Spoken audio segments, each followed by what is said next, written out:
Donc par rapport à ce qu'on a dit précédemment, eh bien si les quantités de travail n'augmentent pas, il n'est pas intéressant d'augmenter le stock de capital, c'est-à-dire d'investir. Au même titre que si le stock de capital, s'il n'y a pas d'investissement, il n'est pas, il n'est pas forcément très productif que les quantités de travail augmentent. Donc ça nous amène à introduire, et ce n'est qu'une introduction, on fera des vidéos plus détaillées ou plus techniques sur les différentes théories, mais ça nous amène à introduire le modèle de Solow, le modèle de Robert Solow, qui nous explique comment on peut concevoir la croissance du produit national, croissance qui, pour un certain nombre de raisons, est en fait une croissance équilibrée. Donc le modèle de Solow, en fait, c'est un modèle de croissance équilibrée. Qu'est-ce que ça veut dire? Alors, je vous passe les détails sur l'origine du modèle de Solow, qui est une réponse théorique à un certain nombre de théoriciens de la croissance qui étaient plutôt keynésiens et qui voyaient, en fait, dans la croissance économique, quelque chose de profondément déséquilibré. C'est-à-dire que, naturellement, la croissance économique dans leur théorie, c'était Harrod et Domar en l'occurrence, dans ces théories, la croissance économique tendait vers un déséquilibre où on avait soit une récession qui s'accumulait, soit des phases d'expansion qui s'accumulaient. La croissance n'était pas équilibrée au sens où on ne pouvait pas finalement observer une tendance longue dans laquelle on avait un taux de croissance du produit potentiel relativement stable. Donc le modèle de Solow, d'une certaine manière, essaie de proposer une explication à la croissance équilibrée. Ce que le modèle essaie de nous expliquer, c'est pourquoi est-ce que finalement l'économie et les marchés, c'est pour ça qu'on l'appelle le modèle néoclassique de croissance, hein, c'est le modèle de base en fait, parce que il est fondé en fait sur un ajustement de marché.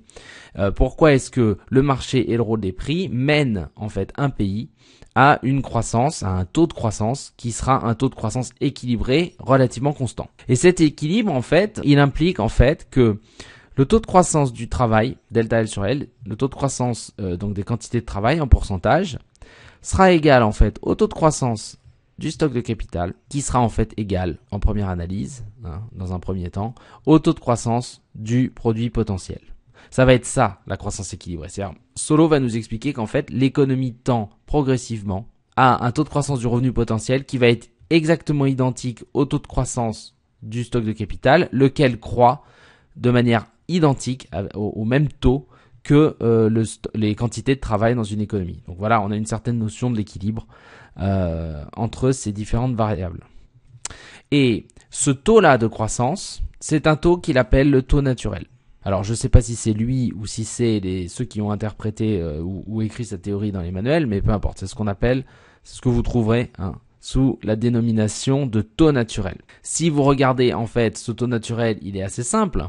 Si le modèle conclut à une croissance équilibrée dans lequel, en fait, le taux de croissance de l'économie ici, du PIB potentiel, est exactement égal au taux de croissance du capital, qui lui-même est égal au taux de croissance des quantités de travail, alors ce taux naturel, c'est aussi celui des quantités de travail. Et quel est le taux de croissance des quantités de travail? Comment est-ce qu'on peut essayer de se représenter simplement à quelle vitesse augmente la force de travail dans un pays? Eh bien tout simplement, c'est le taux de croissance démographique. On peut l'approximer par le taux de croissance démographique. Alors, pour démontrer ce résultat, on va pas le faire mathématiquement, on le fera dans d'autres vidéos. Mais par contre, on va être obligé d'introduire une nouvelle variable. Et cette nouvelle variable, c'est ce qu'on appelle le stock de capital par tête, petit k, qui est tout simplement la division entre le stock de capital et les quantités de travail. Alors pourquoi on fait ça? Parce que ça nous permet, ce stock de capital par tête, ça nous permet de parler à la fois du capital et du travail d'une certaine manière en une seule variable. De plus, quand on fait des comparaisons internationales, il faut toujours, ou en tout cas il est plus pertinent de raisonner par tête, parce que si vous dites par exemple que le produit, mettons le produit national des USA, est supérieur au produit national de la France, c'est évident. C'est évident parce que les États-Unis sont aux alentours de 300 millions. En France, on est aux alentours de 60 millions.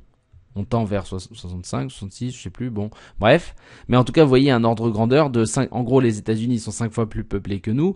Donc, pour faire des vraies comparaisons sur la richesse du pays, en tout cas pour introduire une comparaison sur la richesse du pays, on peut parler de richesse par tête. Et on rapporte donc ce PIB des USA à la population ou en tout cas à la force de travail et on ferait la même chose pour la France, on rapporterait ça à la population ou à la force de travail et ça nous permettrait d'avoir un indicateur qu'on peut comparer puisque là on aurait donc le produit par tête.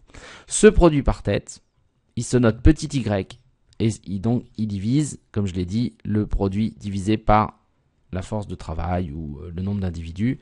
C'est pas très grave de parler du produit par tête en confondant ou en mélangeant, en ne faisant pas de distinction entre en fait les individus qui sont embauchés, elles, et puis le nombre d'individus qui peuplent un pays. Tout le monde ne travaille pas. Pourquoi ce n'est pas très grave? Parce que après, si on s'intéresse au taux de croissance du produit par tête ou au taux de croissance du capital par tête, eh bien le taux de croissance ici, ça va impliquer le taux de croissance du travail. Et le taux de croissance du travail, il dépend de la croissance démographique. Donc, en taux de croissance, on n'a pas trop de différence entre la force de travail et la population. Bien. Alors maintenant qu'on a introduit ces deux notions, le capital par tête, le stock de capital par tête et le produit national, essayons de voir comment est-ce qu'on pourrait expliquer que la croissance d'un pays soit une croissance équilibrée dans laquelle la croissance du stock de capital soit égale à la croissance des quantités de travail. Partons d'un point de départ où le stock de capital par tête est faible. Donc si le stock de capital par tête est faible, ça veut dire que le pays, d'une certaine manière, est peu doté en capital par rapport à la force de travail. Ça veut dire quoi? Ça veut dire que comme le stock de capital par tête est faible, la rentabilité du capital est forte. Parce que la productivité du capital est forte. Si on a peu de capital par rapport au travail, ça veut dire que si j'augmente mes travailleurs alors qu'il y a peu de capital, le travailleur en plus, marginal, apporte pas beaucoup à la production, c'est ce qu'on a vu tout à l'heure, les rendements factoriels sont décroissants. Par contre, si j'augmente une unité supplémentaire de capital, comme il n'y en a pas beaucoup par rapport au travail, alors là, sa rentabilité est forte, sa productivité va être forte. Donc si sa productivité va être forte, on peut en conclure que le taux de croissance du capital sera supérieur au taux de croissance du travail. Le capital est relativement plus rare que le travail, donc il est plus productif que le travail relativement et donc il est mieux rémunéré puisque la productivité marginale, je vous rappelle, est égale. Je vous rappelle que la productivité marginale est égale, puisque c'est le bénéfice marginal, est égal au coût marginal, c'est-à-dire au taux de rémunération. Donc, le stock de capital par tête étant faible, le capital a tendance à être plus rentable que le travail parce qu'il est plus productif. Donc, le taux de croissance du capital va être supérieur au taux de croissance de la force de travail parce que les individus vont se mettre à investir et accumuler du capital qui est plus rentable que d'accumuler du travail, qui est plus productif. Donc, la conclusion de tout ça, c'est que le capital par tête augmente. Puisque le capital augmente plus vite que le travail, le ratio entre capital et travail augmente, puisque le numérateur augmente plus vite que le dénominateur. Le taux de croissance du capital est supérieur au taux de croissance du travail, et donc l'augmentation du capital est supérieure à la croissance démographique, puisque le taux de croissance du travail, c'est le taux de croissance démographique. Donc, on n'est pas dans la situation où la croissance est équilibrée, on est en train d'expliquer comment la situation va tendre vers une croissance équilibrée. Bien, donc le stock de capital par tête augmente, la croissance économique s'accélère. Très bien, mais ce mouvement-là n'est pas infini. Pourquoi ce mouvement-là n'est pas infini? Eh bien, précisément parce que l'accumulation du capital est plus rapide que celle du travail, et comme on l'a vu à cause de la productivité marginale du capital qui est décroissante, la rentabilité du capital diminue à mesure que le capital augmente plus vite que le travail, parce qu'on accumule, jusqu'au moment où la rémunération du capital n'est plus si intéressante. Et c'est une situation dans laquelle, en fait, la croissance du capital, le taux de croissance du capital, va approcher le taux de croissance du travail. L'investissement croît de moins en moins vite puisqu'on accumule de moins en moins de capital étant donné que la rémunération du capital n'est plus si intéressante par rapport à accumuler du travail. On pourrait faire l'argument inverse. Qu'est-ce qui se passe si en fait on était allé trop loin? Si en fait le stock de capital par tête est très fort, donc l'accumulation du capital par rapport à l'accumulation du travail est très fort, on a passé un certain point de richesse par tête, et comme on a passé un certain point de capital par tête, eh bien le travail est plus intéressant, car plus productif que le capital. Il est plus intéressant d'augmenter l'embauche d'un individu plutôt que d'augmenter le stock de capital, puisque la productivité de l'individu supplémentaire, vu qu'il y a beaucoup de capital par rapport au nombre d'individus, la productivité de l'individu supplémentaire est supérieure à la productivité de garder le même nombre d'individus, mais d'augmenter le capital, c'est-à-dire supérieure à la productivité marginale du capital. Et donc dans ce cas-là, c'est le taux de croissance du travail qui serait supérieur au taux de croissance du capital. Et ça amène quoi? Ça amène à une baisse du capital par tête, d'accord? Jusqu'au moment où, donc on va continuer à accumuler des travailleurs et baisser l'investissement pour arrêter l'accumulation du capital ou ralentir l'accumulation du capital. Ça va baisser le capital par tête, c'est-à-dire la quantité de capital par rapport au nombre de travailleurs, jusqu'au moment où la productivité du travail approche la productivité du capital. Et donc dans ce cas-là, la rémunération du travail et celle du capital étant identiques, on accumulera du capital au même rythme que le travail.